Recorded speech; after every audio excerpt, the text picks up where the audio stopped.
Halo pemirsa, langsung dari studio IDX Channel Jakarta, saya Prasetyo Wibowo kembali hadir dalam Market Review yang akan mengupas isu-isu yang menjadi penggerak ekonomi Indonesia. Dan kali ini kita akan membahas bagaimana upaya dan strategi menjaga kinerja investasi di Indonesia sambil terus menciptakan lapangan-lapangan kerja baru tentunya bagi lulusan-lulusan perguruan tinggi di Indonesia. Langsung saja kita mulai Market Review selengkapnya.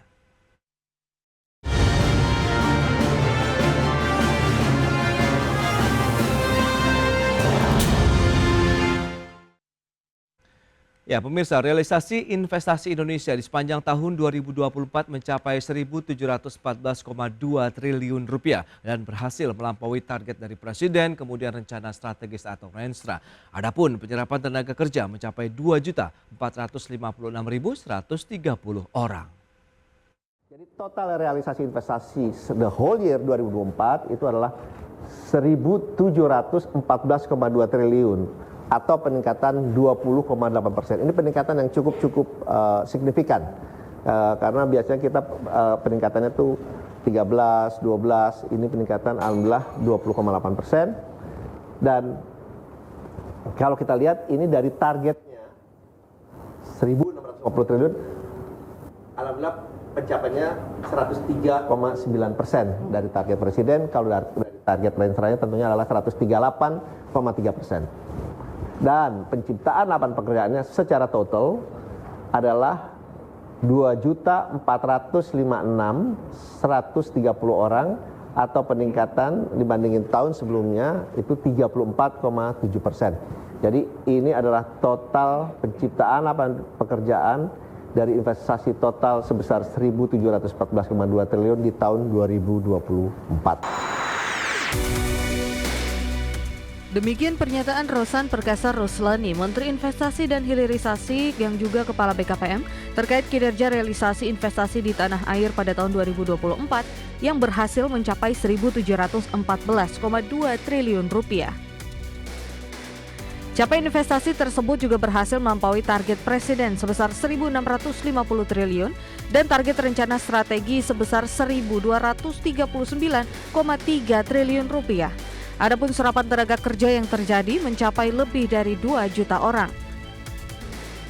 Sementara itu, capaian kinerja investasi di sepanjang tahun 2024 juga ditopang 5 sektor hilirisasi sebesar 407,8 triliun rupiah atau 23,8% dari total realisasi investasi.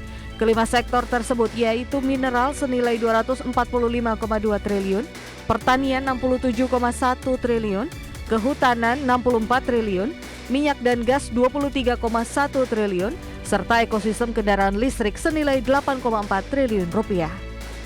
Jakarta, Tim Liputan IDX Channel.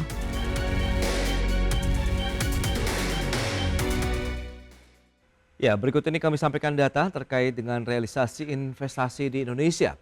Ya, seperti yang bisa Anda saksikan di layar televisi. Nah, ini adalah kinerja investasi Indonesia di tahun 2024 rentang dari tahun 2018. Terus menunjukkan tren pertumbuhan yang positif hingga di tahun 2024 lalu mencapai 1.714,2 triliun rupiah. Lantas bagaimana dengan komposisi penanaman modal asing, kemudian penanaman modal dalam negerinya? Ya, seperti yang bisa Anda saksikan juga, 814 triliun kita lihat untuk PMDN, kemudian ada 900,2 triliun rupiah untuk PMA. Jadi memang dominasinya sudah mulai mendominasi nih nampaknya untuk penanaman modal asing di Indonesia.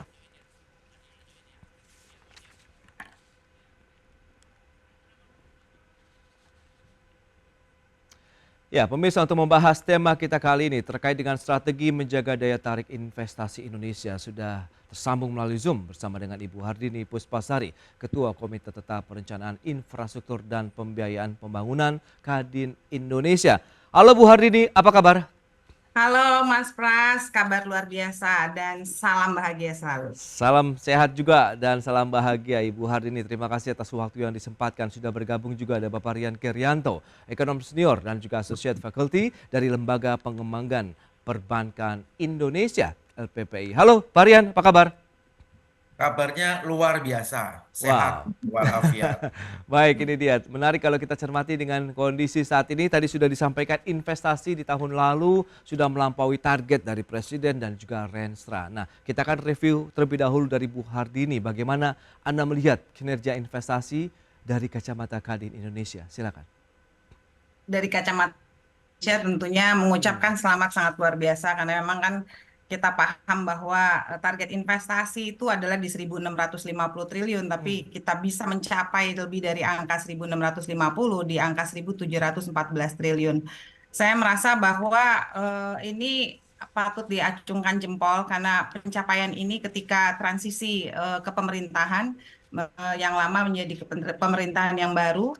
Dan ini saya harus kasih aplaus karena ini merupakan start good awal buat Indonesia. Karena peningkatan investasi ini didukung oleh sektor-sektor dari, kita lihat kemarin tuh dari industri logam, pertambangan, transportasi, telekomunikasi terutama, dan tentunya industri makanan. Jadi kebijakan hilirisasi reformasi regulasi ini mempunyai peran dalam menjaga iklim investasi di Indonesia, Mas Pras. Baik. Nah, Varian, dari LPPI sendiri melihat bagaimana? Apakah sudah sesuai harapan dalam artian memang ini adalah pertumbuhan investasi yang ditunggu-tunggu juga nih oleh pemerintah, masyarakat Indonesia?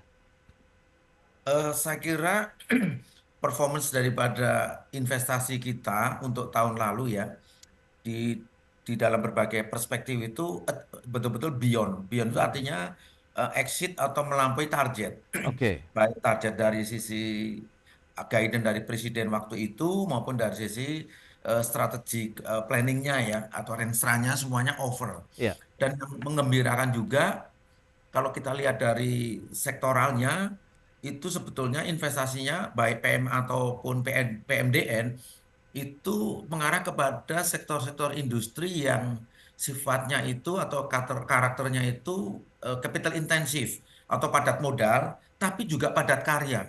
Dalam artian mampu mengabsorb tenaga kerja yang terlatih ya, itu di sektor-sektor tersebut. Tadi sampaikan Bu Adini, saya juga cermati, terutama di sektor yang terkait dengan hilirisasi mining sektor, ya, Oke. itu padat modal, padat karya. Dan yang menggembirakan juga perlu kita cermati adalah komposisi daripada foreign investornya atau foreign direct investmentnya itu lebih besar dibanding domestic investornya, ya 52,5% itu didominasi PMA, kemudian the rest-nya sekitar 47,5% itu kan oleh PMDN.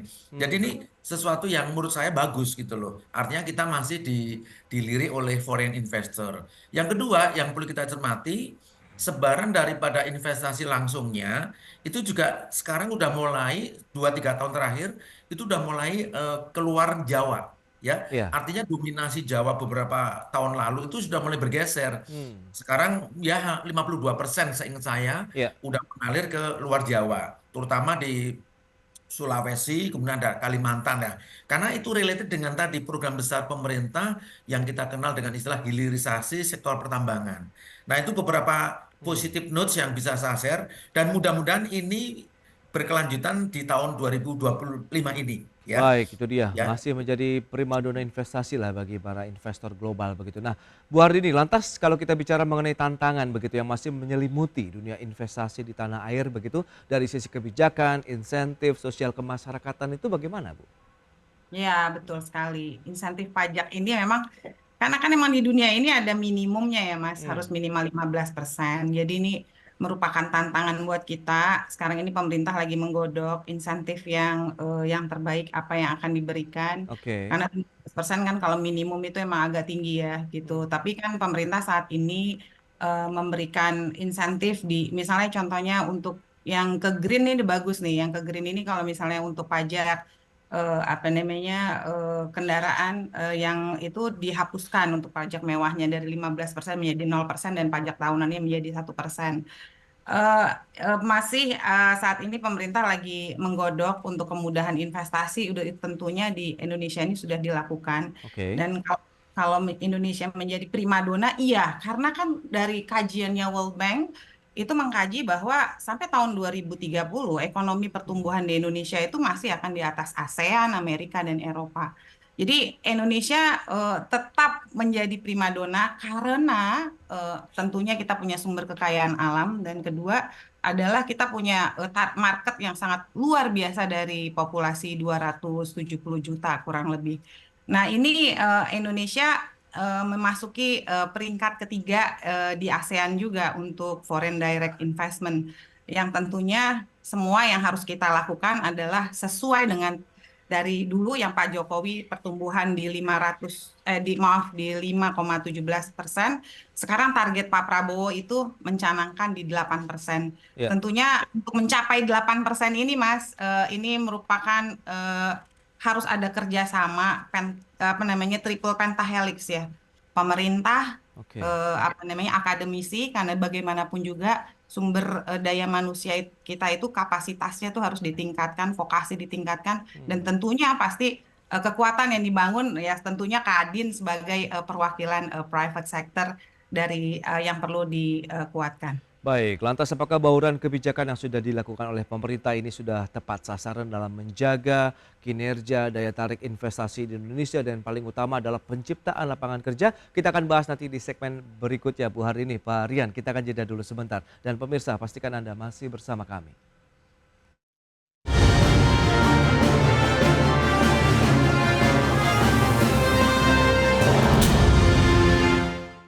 Terima kasih Anda masih bergabung bersama kami pemirsa dan berikut ini kembali kami sampaikan data untuk Anda terkait dengan realisasi investasi sektor hilirisasi di tahun 2024 yang tadi sudah digarisbawahi oleh Pak Rian begitu ya, nampaknya masih menjadi game changer nih untuk investasi di Indonesia. Ya, seperti yang bisa Anda saksikan di layar televisi Anda. Ini dia untuk hilirisasi mineral ini mencapai 245,2 triliun yang terdiri untuk smelter nikel 153,2 triliun, kemudian ada smelter boksit, smelter tembaga dan juga smelter timah. Dan berikutnya ada pertanian, ada CPO, kemudian oleh chemical juga 67,1 triliun, kehutanan pulp and paper 64 triliun, ada minyak dan gas, ekosistem kendaraan listrik sehingga totalnya ada 407,8 triliun nih untuk investasi di sektor hilirisasi. Berikutnya, target pertumbuhan ekonomi dan juga investasi dari pemerintah saat ini untuk 5 tahun ke depan kita akan cermati bersama. Tahun 2025 itu ada 1.650 triliun begitu yang ditargetkan untuk investasi masuk ke Indonesia sambil menantikan bagaimana pertumbuhan ekonomi akan terus menuju 8% begitu ya. Dan di tahun 2029 ada 2.969,6 triliun yang diharapkan masuk ke Indonesia untuk bisa mendukung target pertumbuhan ekonomi Indonesia. Baik, kita lanjutkan kembali perbincangan bersama dengan narasumber kita Ibu Hardini Puspasari, Ketua Komite Tetap Perencanaan Infrastruktur dan Pembiayaan Pembangunan Kadin Indonesia. Kemudian ada Pak Rian Kirianto, Ekonom Senior, Associate Faculty dari Lembaga Pengembangan Perbankan Indonesia. Baik, nah Pak Rian, berdasarkan data yang tadi sudah disampaikan, apa yang bisa kita lihat dengan investasi hilirisasi kita yang sudah cukup besar begitu, kemudian dengan bauran-bauran kebijakan yang sudah diberikan ini sudah tepat sasaran, tepat guna, tepat manfaat atau bagaimana nih Pak Rian? In general Hmm. atau secara overall itu sudah menuju pada sasaran Hmm. ya. Karena nature daripada investasi langsung ini Ya. yang mayoritas itu adalah ke sektor-sektor yang padat karya, Hmm. itu punya satu tambahan karakter yaitu berkelanjutan atau Oke. sustain.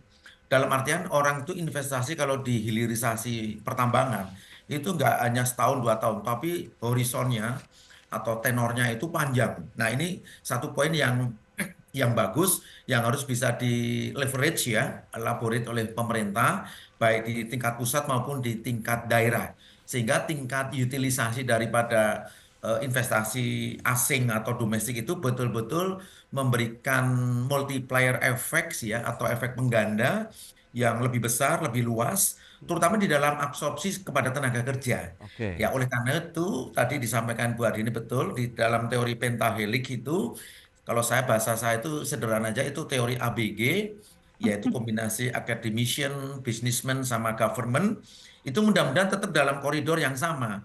Spiritnya adalah sinkronisasi sehingga output dari perguruan tinggi misalnya bisa langsung diabsorb oleh para pemberi kerja atau para pelaku usaha. Nah, oleh karena itu pendidikan-pendidikannya juga harus diorientasikan kepada apa namanya kebutuhan daripada industri itu sendiri, sehingga sehingga kita bicaranya link and match ini Mas Pras ya buat Betul. link and match itu penting agar jangan sampai suplai yang tersedia dari tenaga-tenaga yang muda baru itu ternyata tidak match dengan kebutuhan industrinya. Nah, ini yang harus selalu inline gitu loh.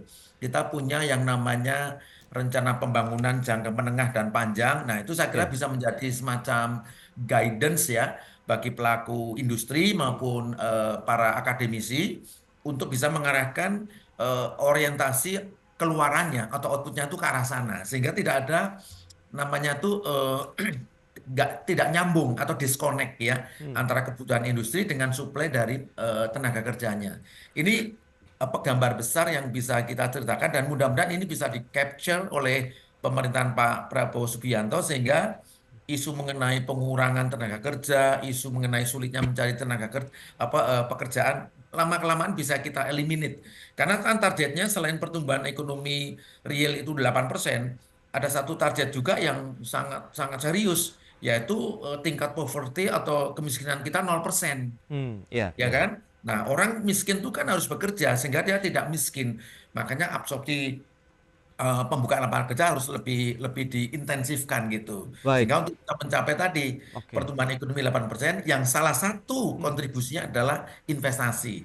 Kan kalau kita bicara pertumbuhan ekonomi kan itu kombinasi dari belanja pemerintah, investasi, konsumsi domestik atau Iya. konsumsi rumah tangga ditambah ekspor kurangi impor. Kan gitu Mas Pras. Jadi Baik, baik. kita dan satu note lagi penting, kita ke depan kalau mau meloncat menjadi negara maju atau Indonesia emas, mohon izin, kita tidak lagi bertumbuh kepada konsumsi rumah tangga yang selama ini selalu jadi andalan kita. Yes. Tapi kita geser pertumbuhan yang paling eksotis yang harus kita kejar adalah mendorong pertumbuhan investasi.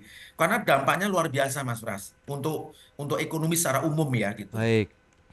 Pak Rian, ini menarik kalau di garis bawah investasi yang bisa menjadi pendorong ekonomi Indonesia ke depan. Kadin Indonesia sendiri melihat bagaimana dengan kebijakan-kebijakan yang selama ini sudah ditelurkan. Apakah sudah terintegrasi tadi kalau misalnya Pak Rian, teori ada ABG di mana di situ ada akademisi, businessman, kemudian juga government harus saling berkolaborasi, kemudian mereka juga solid begitu, Bu. Jadi memang kalau terkait bauran kebijakan yang diterapkan pemerintah saat ini dalam menjaga investasi itu, saya perlu mengacungkan jempol juga karena hasilnya positif, Mas Oke. Pras.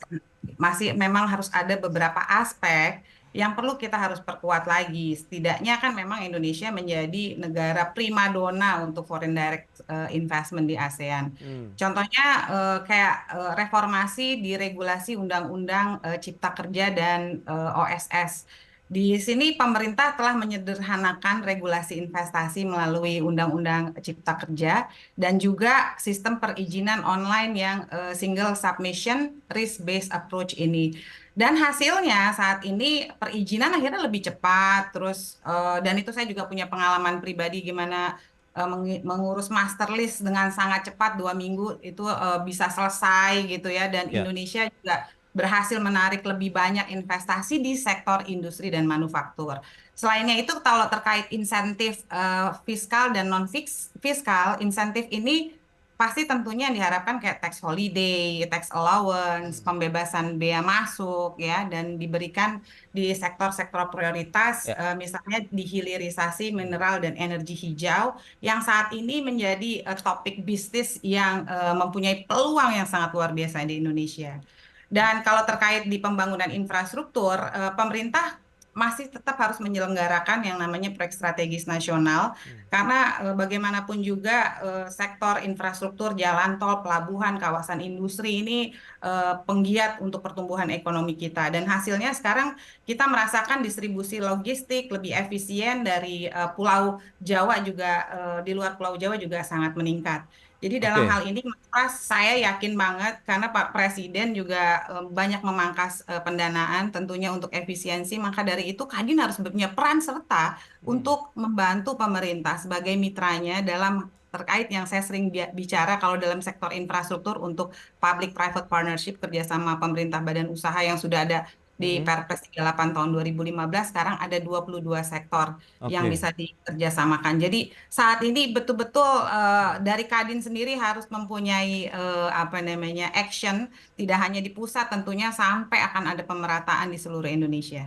Baik, lantas kalau kita bicara bagaimana dengan kerjasama pemerintah pusat daerah, kemudian bagaimana harus investasi yang masuk ini juga mampu menciptakan tenaga kerja yang real. Dalam artian kita tahu ada beberapa industri yang juga tengah mengalami tekanan sehingga harus ada PHK di sana. Namun kemungkinan apakah bisa terserap mereka ataupun orang-orang masyarakat kita yang tadi terkena PHK bisa terserap juga di industri yang masuk melalui investasi. Kita bahas nanti di segmen berikutnya, Bu Arini dan Varian. Kita akan jeda kembali 14,2 sebentar. triliun di tahun Pemirsa, 2000. kami akan segera kembali sesaat lagi.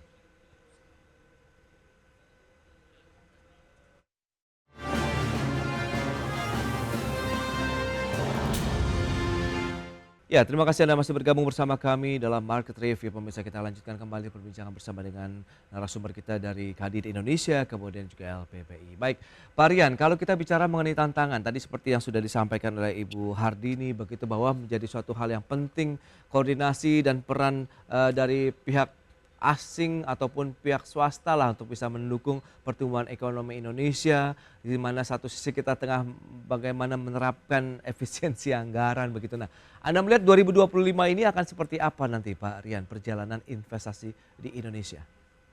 Eh, Secara umum ya, kalau kita bicara dari postur APBN, Hmm, itu volume APBN belanja pemerintah pusat dan daerah yang 3.600 triliun itu kan nggak oke. berubah, Hmm, tetap. Hanya sekarang terjadi rekomposisi namanya, di mana oke. kurang lebih angkanya 305 triliun itu nanti akan di switching ya kepada apa namanya aktivitas yang sifatnya lebih banyak kepada sosial program seperti perlinsos, makan bergizi gratis, Hmm, etc. Tapi yang lainnya memang dipangkas.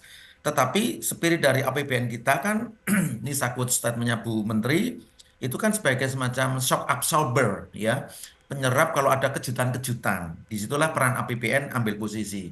Nah, dalam konteks ini, maka tumpuan utama kita adalah satu, kita dorong investasi baik domestik atau asing itu terus membanjiri apa namanya Indonesia.